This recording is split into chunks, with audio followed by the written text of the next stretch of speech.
Espero que todos estén bien del otro lado. Un episodio más de el podcast de Mike. Recordándole que pueden suscribirse, pueden compartir. La idea de compartir es interesante porque si ya usted está suscrito, espero que lo esté, ¿no? Si no, bueno, hágalo ya mismo, si puede hacerlo. Y si le gusta, ¿no? Por supuesto, no hay nada que sea obligado, coaccionado, quizás, persuadido, muy probablemente, pero obligado nunca perdura. Tiene sus días contados, tiene patas cortas cuando algo se hace por una obligación, no ni siquiera moral, sino una obligación coercitiva, ¿no? De manera que, nada, si quiere suscribirse, compartir y todo lo que implica, dejar sus comentarios y toda la cosa, se le agradece en el alma. Pero lo que voy a decir hoy en relación al tema, claro que tiene que ver con todo lo que dije de introducción, aunque no parezca, es que la cuestión de el perspectivismo, de decidir, el poder que uno quiere tener prevalentemente, no diría yo siempre, porque decidir es una cuestión que encierra responsabilidad. Ya en su momento lo diría este personaje muy célebre eh, en el mundo donde la academia le reconoce como no el padre propiamente, porque muchos se quieren adjudicar la paternidad, sobre todo de un conocimiento que tiene buena pinta, ¿no? Nadie quiere ser el padre de algo malo, el inicio o la consecución de algo que ya es catalogado como malo. ¿Y qué encierra malo? ¿Malo por qué? ¿Bueno por qué? Y eso justamente tiene que ver con el perspectivismo. Categorizar es algo que nos gusta hacer, yo lo hago prevalentemente, forma parte de cómo nuestro cerebro también agudiza, se concentra y hace más accesible el aprendizaje, ¿no? Es una cuestión que tampoco se puede condenar del todo, aunque radicalmente, si uno cree todo tal cual, empieza a no estar dispuesto a cambiarlo, quizás porque esto de la autopoiesis revela, ya yo lo mencioné por aquí, la autosimilitud, perpetuar la especie, perpetuar un pensamiento, el sesgo cognitivo, aquel que habla de una especie de falso consenso, o el de el aprendizaje que refuerza la idea permanentemente de tener la razón, ¿no? De erigirse de la cuestión de la verdad, ¿no?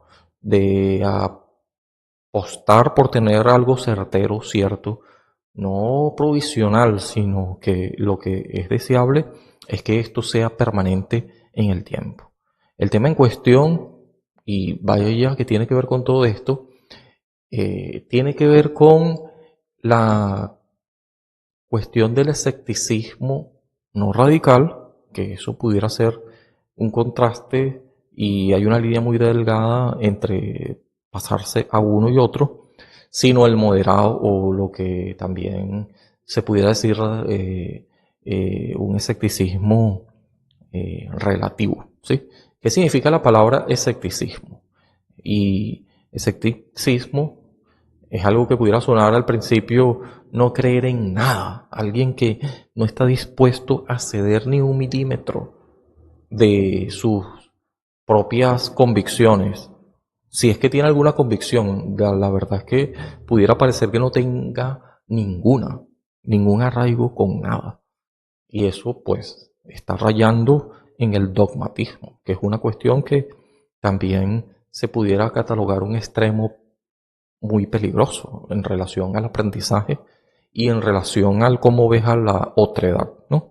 En cuestión del radicalismo severo, riguroso, una postura fija no contribuye al avance, perpetúa su mismidad, el status quo, que hay que tener cuidado con no eliminarlo rápidamente. Nadie debería apresurarse por lo peligroso que implica de destronar o destruir, peor todavía, lo que no conoce. Al menos hay que hacer un análisis suficiente, no digamos exhaustivo, porque al 100% no llegas, ¿no?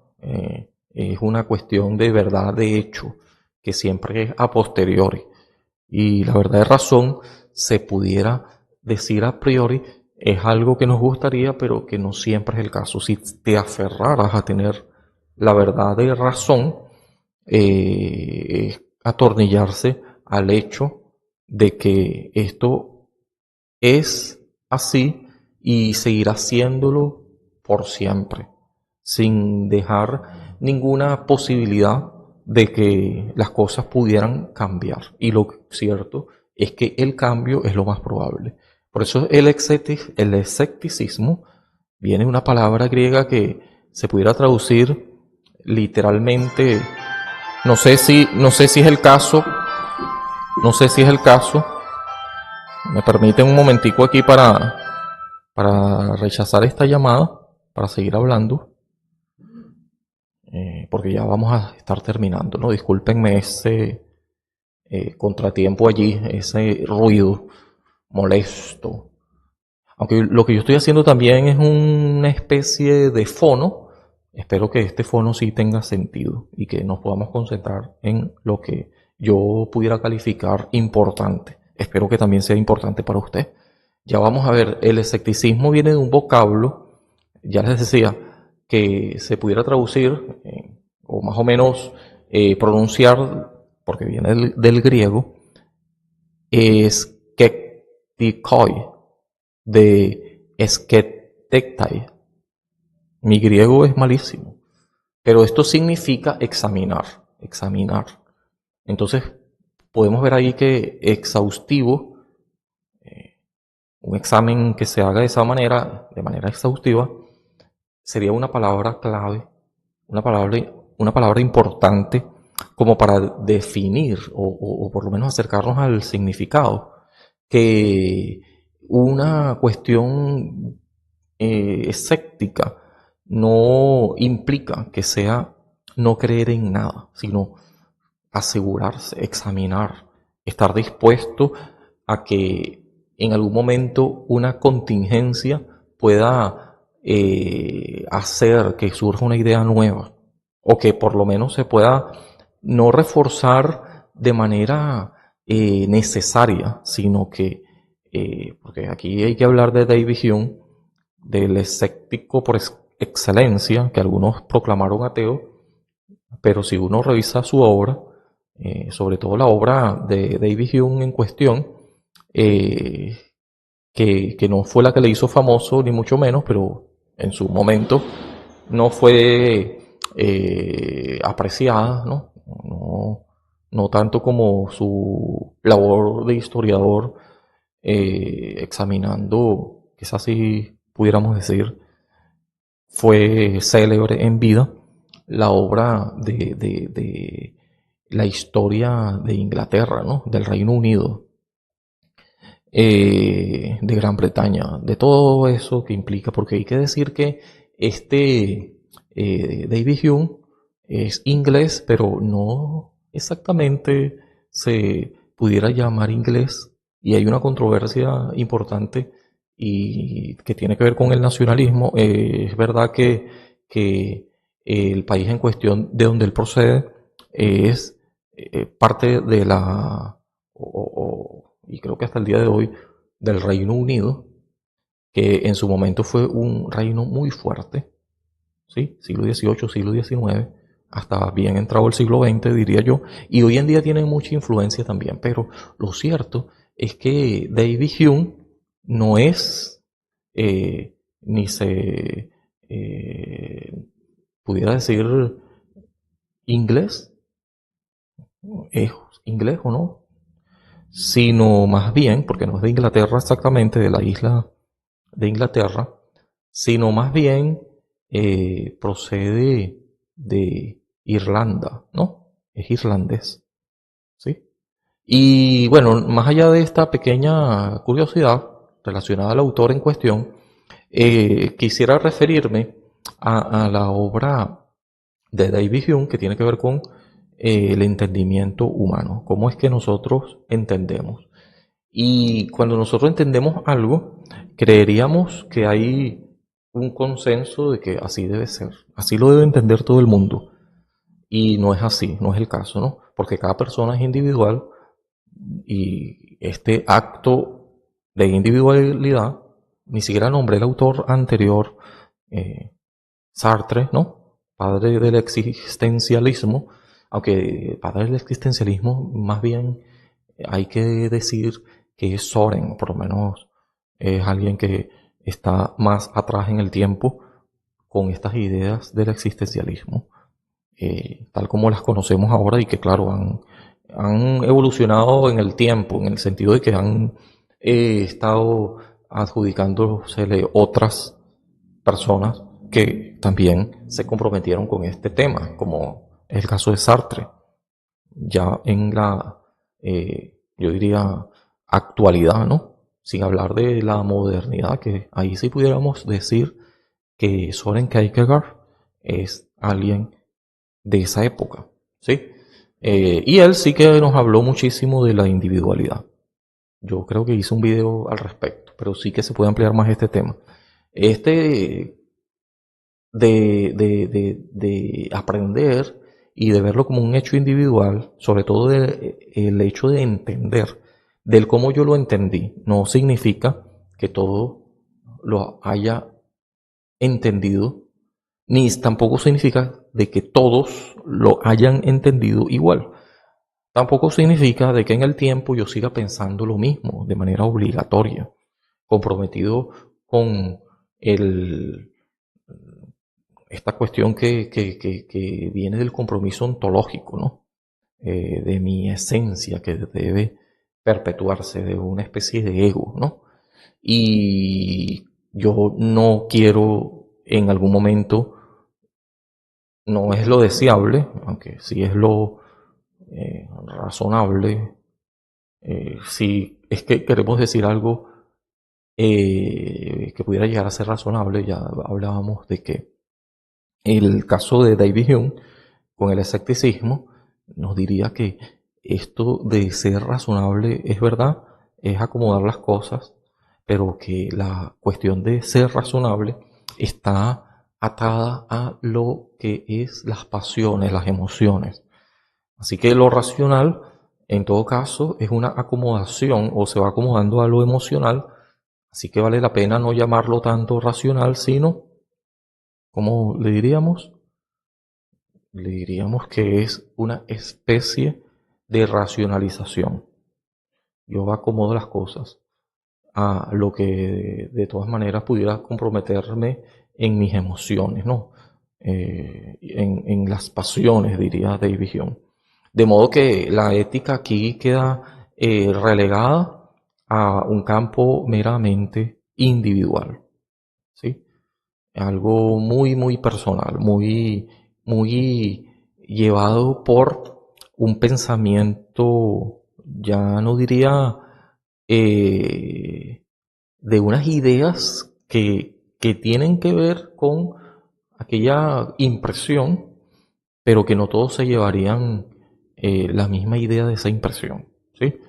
Es verdad que pudiéramos tener una especie de racionalidad compartida y quisiéramos creer que fuera el caso, pero esta racionalidad compartida es más forzada, es más llevada por el contractualismo, por el consenso, por entender de que si cada quien hace de su pasión, de su emoción, una especie de propiedad, esto del individualismo, que es el caso más relevante, natural, diría uno, y también diría David Hume, es algo que sí es más traído por el momento del cómo yo me sienta, y que si cada quien hace valer eso, entonces estaríamos en un momento, en una situación de que no se puede vivir en comunidad. Si cada quien hace lo que quiere, guiado por sus pasiones, debido a cómo entendió o cuál es su idea de la impresión, ¿no? Hume nos diría que hay impresiones que son débiles, otras son más fuertes, pero que ya en el campo de las ideas es una cuestión muy individual, que es guiada no por la razón, sino por la emoción, y que la razón, de todas maneras, está condicionada a las emociones, dándole más importancia, como hemos visto, a las emociones, a las pasiones. Y esto en cuestión de la ética, que no es trascendental el pensamiento de David Hume, como hemos estado notando, pero sí que conlleva ética. La ética va a decirnos, como la concebiría David Hume, también más adelante podemos hallar señales de esto en John Rar y también en Richard Rorty, en Martha Nussbaum también. No sé si el último nombre se menciona así, ¿no? En su pronunciación. Pero bueno, yo he hablado de ello antes también aquí. Miren, lo que yo estoy haciendo es tratar de autorreferenciarme, ¿no? Permanentemente es una idea de que lo que yo dije anteriormente está unido a esto otro y que de alguna manera tiene que tener algo de cierto. Lo mismo que estamos diciendo de la autopoiesis. Y más allá todavía de aquella peligrosa posibilidad del sesgo de confirmación, ¿no? Que yo debo mantener a raya, pero yo me autorreferencio. Yo hablé de esto en el pasado, pero muchas otras personas más de las que yo entendí y por lo tanto me comuniqué al respecto, ¿no? De aquello que yo entendí en su momento. Y aquí hay otra cuestión que hace que esto de la cuestión de escepticismo sea no radical, no tiene por qué serlo, mucho menos dogmática, que es un extremo mucho más peligroso, y algunos dirían que es debatible, pero el caso está en que no es muy, digamos, necesario, ¿no? Que yo tenga la razón. De hecho, no debería fijarlo, no como una necesidad. Ahí va a romper justamente David Hume con esto de la necesidad, el ergo, ¿no? El pienso, luego existo, como que si lo que yo dije, de alguna manera, es sí un filtro, una concepción, una manera, ¿sí? No digamos la manera, no digamos la unívoca verdad irrefutable. De hecho, más adelante yo pudiera sentir distinto o pensar distinto relacionado a esta impresión que tuve, tener otra impresión. O sea que no es fijo, no debería considerarse riguroso, no al extremo. En todo caso, debería ser provisorio, porque el conocimiento debe avanzar. En todo caso, debería tomar en cuenta también las ideas de otros, sus propias referencias que llevaron a que tuviera este tipo de ideal, respondiendo a su visión de mundo o a su cosmovisión, que es lo mismo, ¿no? En todo caso, tendría yo que acomodarme, ¿sí? Esto es una actitud no traída por aquella modernidad líquida que al extremo es peligrosa también, que nos diría Bauman, ¿no? Yo hablé de eso también, creo, en algún momento. Sino que más bien yo tendría que sí comprometerme y tener una necesariamente no, pero sí una especie de compromiso ontológico, ¿sí? Por supuesto, que me sirva de cimiento, pero que esta no debe determinarme. En todo caso es una condición que sí puede llegar a cambiar y que yo mismo también puedo, sin forzar tanto, cambiar mi perspectiva, mi manera de ver esto. Quizás por el convencimiento de que al leer a otro o al escuchar a otro, al ver el discurso del otro, de alguna manera sentirme no forzado, sino prácticamente por no coaccionado tampoco, sino de manera persuasiva, yo mismo, utilizando mis capacidades mentales, considerar otro punto de vista que a lo mejor puede mover el sistema de valores y el sistema de convicciones epistemológico que yo tenía, ¿no? Y que ahora no debería seguir en ese mismo punto de manera intransigente, ¿no? Empeñarme en un status quo. Esto se debe a un examen más o menos riguroso, o por lo menos un examen no exhaustivo, sino suficiente, que además va a tener una posibilidad de cambiar en el futuro, ¿no? Porque ya decíamos que esto del escepticismo tiene que ver, según la etimología de esta palabra en el griego, con algo que tiene más que ver, como hemos visto, con examinar. El escepticismo es la doctrina, aquí pudiéramos traer este otro concepto, que asegura que la verdad no existe. Y esto le reventaría la cabeza a más de uno.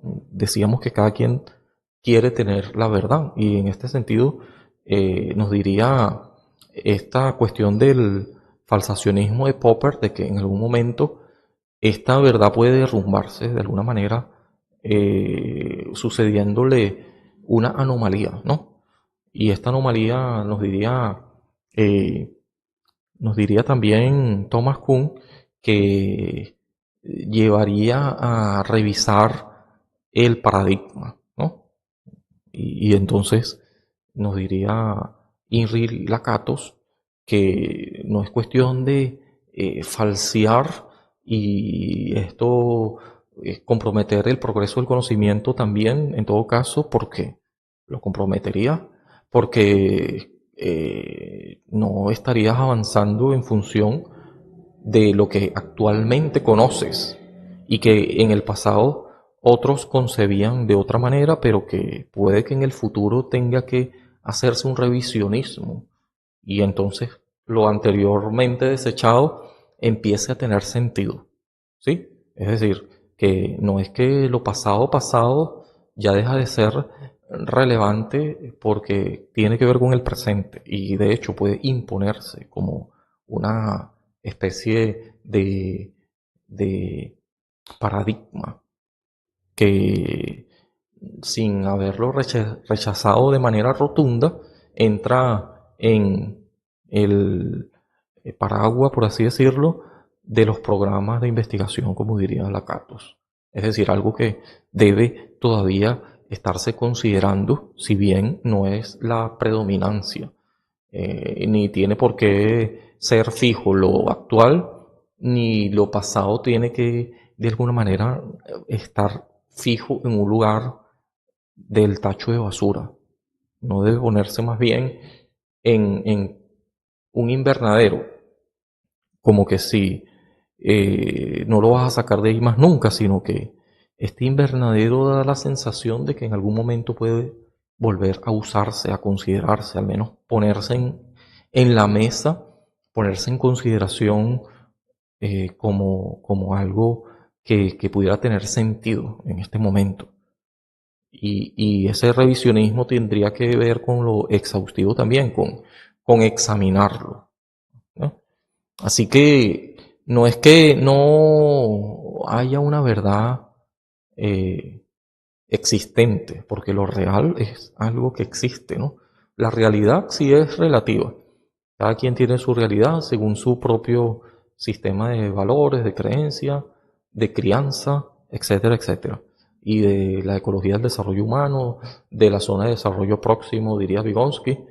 La ecología del desarrollo humano ya sabemos que y si no, este es un buen momento de saberlo, tiene que ver con lo que decía Uriel Bronfenbrenner, que creo que yo tengo un video por aquí de eso. En todo caso, la verdad no existe. Yo sí pienso que la verdad existe en cuanto a lo real. En cuanto a la realidad, sí que es relativa, sí que es un escepticismo que debe necesariamente estar allí de manera moderada o relativa, una vez más.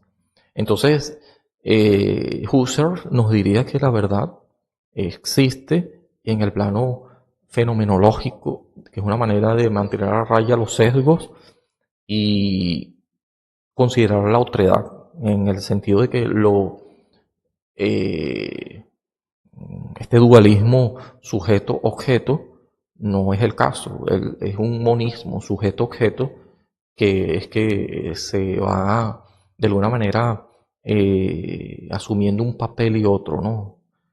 Una manifestación más bien. Se puede ser sujeto y se puede ser objeto de manera simultánea. Asumiendo estos dos roles de manera simultánea quiere decir de que yo examino al objeto como un investigador, que soy el sujeto, pero este objeto en cuestión también me ve a mí como un objeto. Yo considero que este es un objeto, este me ve a mí como un objeto, entonces dependo de la mirada del otro, no necesariamente porque la cuestión de la realidad es algo que no debe ser coaccionado de tal manera que yo desconozca o tenga estos sesgos que no me permitan ver la realidad del otro. No importa si es inconmensurable, porque de todas maneras esta cuestión de repitencia del otro es justamente lo que tiene que ver con el aprendizaje. El aprendizaje fija de alguna manera porque ves yo diría patrones, ves patrones y estos patrones te llevan a predecir, que es un acto peligroso, porque de todas maneras estarías tú esperando algo, es algo que ya se asume como una expectativa, ¿sí? Se espera de que se comporte y sea de esta manera. Pero si no es el caso, si en algún momento llegara a interrumpirse esa, no sé, esa consecución que viste, esta costumbre un poco arraigada, deja de estar atada a este compromiso y entonces tambalea el sistema. Tendría uno que considerar que es provisional. El caso es que la verdad sí existe, lo real, no digamos la realidad que está sujeto a una especie de individualismo y de comunidades que tienen su propia realidad particular, entendiendo de que en común tienen un sistema de valores, un sistema de clima, geografía, lengua, que los hace convivir en una comunidad. Pero hay una cuestión que se debe a un conjunto más amplio que es la humanidad. Diría Richard Rorty, uno como nosotros los seres humanos. O diría también Emmanuel Levinas, el rostro del otro considerando la otredad y ser infinitamente responsable con el otro. De manera que esto de ser infinitamente responsable lo pondría en un continuo más allá de ser para la muerte, como diría, y esto sí que sería un contraste con Levinas, porque Heidegger en cuestión diría, ser para la muerte es, bueno, yo voy a morir, vamos a actuar de cierta manera, pero si tú dices, yo voy a morir, pero la humanidad va a seguir viviendo, muy a pesar de que yo no esté, ya sería otra manera de ver a la otredad, en no tanto egos, o ciertamente hay un ego en cuanto, yo diría un ego ampliado en cuanto a humanidad, y no un ego de yoísmo que me llevaría a considerar a la otredad de manera perorativa, ¿no? De manera que hay una especie de ética que comprometería vivir en comunidad. De manera que si yo veo que otro es diferente, yo lo que quisiera es exterminar esa diferencia y sería cuestión de... eh, me ocurre hacer un genocidio, en el peor de los casos, y esto sí que ha ocurrido. Muchos de las ideologías nazistas fueron muy parecidas en el extremo, ¿no? En una mala interpretación de Nietzsche y en, obviamente, ideología que se tuvo que haber estado considerando, tiene que ver con la misma de, de este personaje en cuestión, que es un nazi también, ¿no? Eh, Levinas fue un judío víctima de los nazis que leyó a Heidegger, Martin Heidegger, que era un nazista activo, ¿no? Pero bueno, no estoy hablando de esto como para hacer juicios de valores, pero un revisionismo histórico sí, ya que esto nos lleva a pensar de que sí que tendría, dependiendo de cómo lo veas, ser para la muerte o ser infinitamente responsable, nos diría Levinas, esto último, ser infinitamente responsable, modificaría, dependiendo de qué pienses, ¿no? Y en qué extremo, hasta qué extremo lleves este pensamiento, a las cuestiones éticas, cómo ves las relaciones con el otro.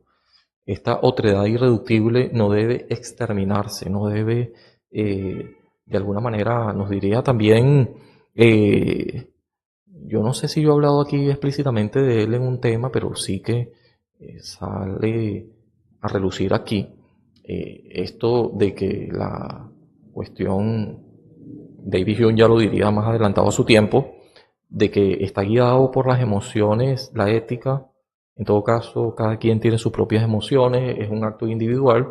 Entonces caeríamos en el relativismo ético también, ¿no? Nos diría también eso explícitamente así. Eh, este personaje que también yo he hablado de aquí de él, ¿sí?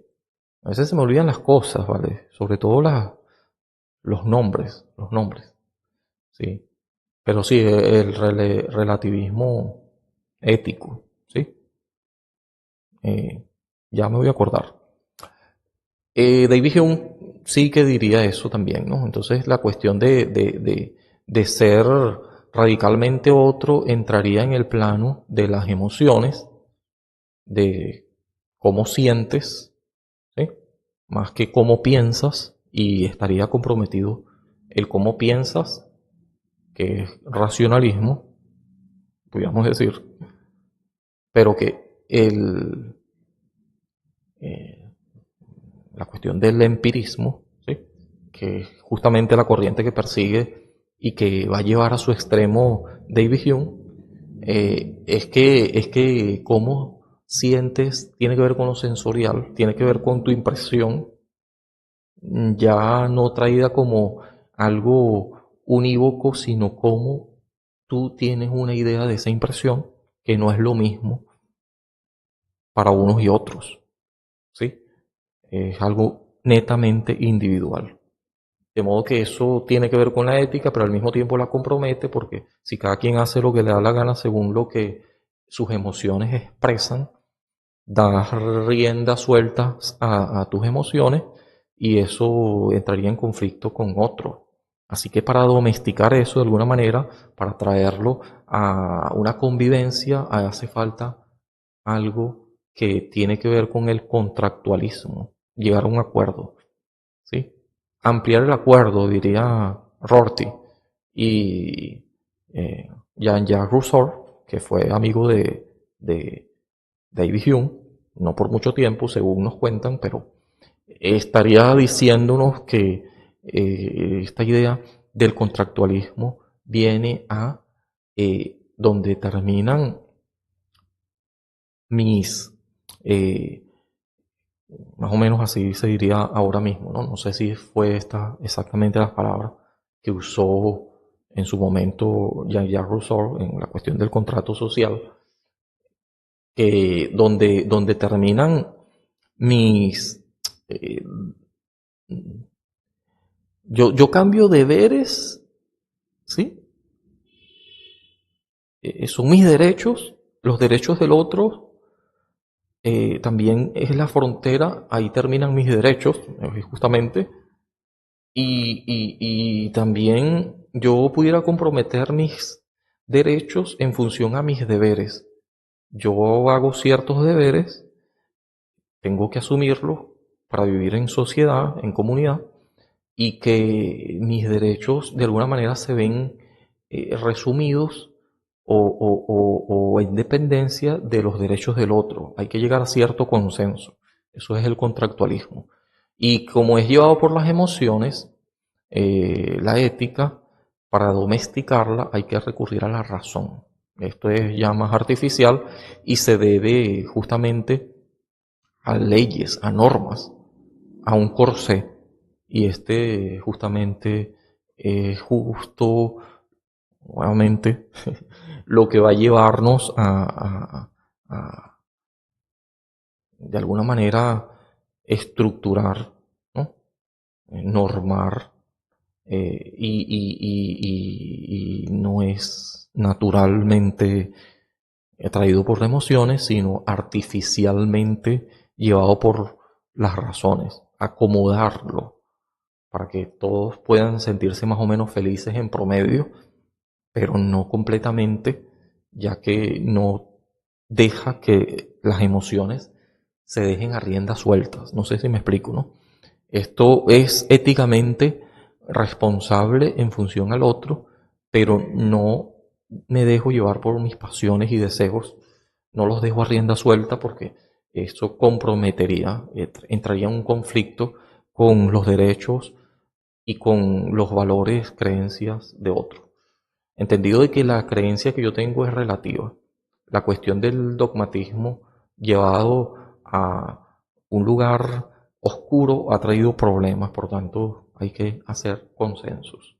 Justamente para eso fueron creados los derechos humanos, donde, ok, cada quien tiene derecho a poner una constitución y ciertas leyes según sus contextos, y cada familia tiene sus propias normas, pero cada persona también. Entonces, para no vivir en una anarquía total, se hace un derecho internacional, los derechos humanos, la Corte Suprema Internacional, instituciones que de alguna manera lo que quieren es normar y hacer que la convivencia de seres humanos sea posible, al menos, ¿no? Y muchas veces eso se rompe de manera precipitada, pero al menos hay un Estado de derecho, no diría yo inamovible, inmutable, no debería ser el caso tampoco, debido a que estaríamos rompiendo el dogmatismo con escepticismo. De alguna manera, lo racional no debe imponerse tampoco a lo emocional.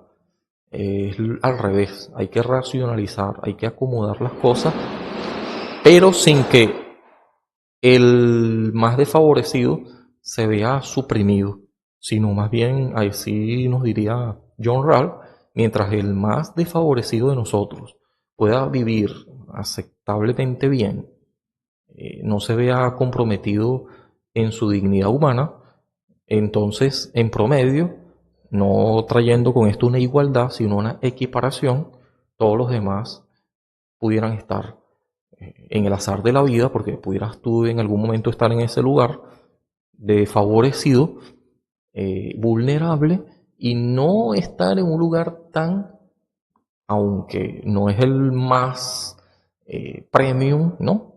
Hay otros lugares más preponderantes, pero si en el peor de los casos estuvieras en ese lugar menos desfavorecido, no vas a estar tan mal tampoco. En promedio todos estaríamos bien, si el menos de nosotros puede estarlo, ¿no? Entonces ya es una cuestión no traída por la necesidad ajena nada más, sino porque yo estaría bien, una vez más, en el azar de la vida, si todos los demás lo están también, ¿no?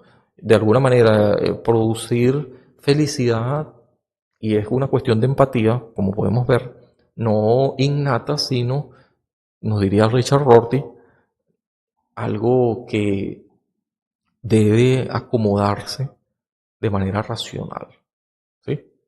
Es justamente eso lo que la ética terminaría acomodando la razón a la emoción o a lo que son las pasiones, nos diría David Hume, pero que no va a comprometer demasiado tampoco vivir en comunidad, que al fin y al cabo el hecho de la individualidad llevada al extremo es mala también porque pudiera llevar a perpetuarse no como especie, sino como individuo, cosa que también está siendo antinatura, porque de alguna manera no va a prosperar en el tiempo, porque la especie es la que se debe perpetuar, entendiendo de que la autopoiesis nos diría también eh, algo, como ven, innato, biológico. Maturana nos diría también, y otra gente más, pero se me viene a la mente Maturana porque yo hablé de eso. eh, que bueno, que cada persona debe considerar también a la otredad, porque esto le haría bien a la especie. Y cuando hablo de otredad no hablo solamente de personas, seres humanos, hablo de los animales, del ecosistema donde vivimos. Si tú lo perjudicas a la larga y muy a corto plazo, no tampoco tan a largo plazo, aunque también, ¿sí? Por aquella expresión que dicen, ¿cómo le vas a dejar el mundo a tus hijos? Pero es que ahora mismo pudiéramos dañar todo y esto nos estaría perjudicando. Es difícil vivir de manera individual, aislada completamente, eso es imposible más bien, ya que vivimos en un lugar común que es el planeta Tierra. Al menos que vayas y te mudes a un planeta solo como el Principito. Esto sería horrible, ¿sí? Así que partiendo de la cuestión de la individualidad, eso serían las emociones, pero la racionalidad sería racionalización acomodada por las emociones para poder vivir en comunidad en un sentido ético posible, nos diría Rousseau, cambiando deberes por derechos, o al revés, derechos por deberes, ¿sí? Bien, lo voy a dejar hasta aquí porque esto y ya para ir haciendo una definición cerrando el hecho, ¿no? El escepticismo radical es una postura que plantea que son pocos los enunciados que son objetivamente verdaderos. El escepticismo moderado, mejor dicho. El radical ya está en la raya del dogmatismo. Cuidado con eso. Repito, el escepticismo moderado, no el radical, es una postura que plantea que son pocos los enunciados que son objetivamente verdaderos. Así que son más bien subjetivamente verdaderos, ¿no? Es relativo, ¿sí? La mente humana no es capaz de conocer las cosas en exactitud, de manera exhaustiva. Así que esta postura propone que la actitud a ser tomada en cuenta es una actitud crítica y está contrapuesta al dogmatismo. El escepticismo es una teoría del conocimiento, así la plantearía David Hume, que plantea que no existe una verdad unívoca. En todo caso, sí existe la verdad. Yo estoy convencido de que lo real es algo que existe y te puedes dar duro contra ello. Ahí pudiéramos hablar y no lo voy a hacer ahora mismo, porque ya lo he hecho antes y lo puedo hacer después también, de, de este mmm, Lacan, ¿sí? Y bueno, a lo mejor también allí pudiéramos, en relación a la lengua, ¿sí? Que está dentro de no lo real, sino el registro imaginario y simbólico de Lacan, ¿no? Pero el registro de lo real existe, ¿no? La realidad estaría en estas dos, y la lengua también, en el registro simbólico y el registro eh, imaginario, ¿no? Lo imaginario es como tú tienes una idea de aquello que en el mundo real existe. ¿sí? Ni hablar de lo que son objetos nouménicos, nos diría más adelante Immanuel Kant, quien leyó a David Hume, por cierto, y dijo que David Hume lo despertó de su sueño dogmático. Así que el ser humano no puede conocer la verdad de manera patente, absoluta, ¿sí? Hay muchos detractores al respecto, yo soy uno, pero estoy tratando de acercarles este conocimiento y bueno, esto también tiene muchas cuestiones debatibles, ¿no? Se diferencia del negacionismo que exige evidencias objetivas para aceptar las afirmaciones, ¿sí? Entonces no se trata de ver para creer, como diría en esta epístola de la Biblia, del cristianismo, de los evangelios, que cuando Matías eh, se acercó y dijo, bueno, yo tengo que meter mis dedos en el hueco de los clavos de Cristo, ya resucitados, para saber si de verdad es Cristo y si de verdad está resucitado. O sea que ver para creer. No es tanto eso, ¿no? No es un negacionismo, no es una cuestión de negar la evidencia objetiva, ¿no? Es más bien una cuestión de dejarlo de manera provisoria y de considerarlo excepcional como eso, como excepcional. Este David Hume nos hablaría también de los milagros que rompen de alguna manera o alteran las leyes naturales y que esto es un tema del que yo no estoy tan de acuerdo, pero no lo voy a traer ahora, pero que sí, es algo que rompe el patrón. Y si rompe el patrón, está de alguna manera convirtiéndose en algo raro, es una anomalía. Y esto descontrola y puedes llegar a pensar de que hay que eliminar eso. O puedes pensar más bien en que hay que hacer una revisión, ¿sí? O hay que respetar el hecho de que esto para otra persona es lo verdadero, es una realidad inconmensurable. No digamos que yo estoy comprometido con ella, pero no la desconozco. No la dejo en un terreno, no diría especulativo, sino más bien soy capaz de entender que hay una evidencia objetiva, que los límites que yo tengo, que tiene que ver con lo sensorial, y esto justamente empirismo, el input sensorial me lleva a ver esta impresión y hacer un idealismo o unas ideas de esta impresión que me terminarían conjugándolas allí con la sinapsis, cosas que sabemos hoy por la neurociencia y por los avances que ha traído ver un poco más a fondo cómo son estas reacciones. Esto no es mentalismo, ¿no? Como nos diría la teoría o psicología de la Gestalt, sino más bien es una realidad que podemos constatar a través de la neuroimagen, por ejemplo. Entonces le da más carácter riguroso, le da un carácter más eh, empírico, ¿no? Yo lo puedo ver en medio de lo que está ocurriendo como una reacción a través de la neuroimagen y puedo interpretar esos datos.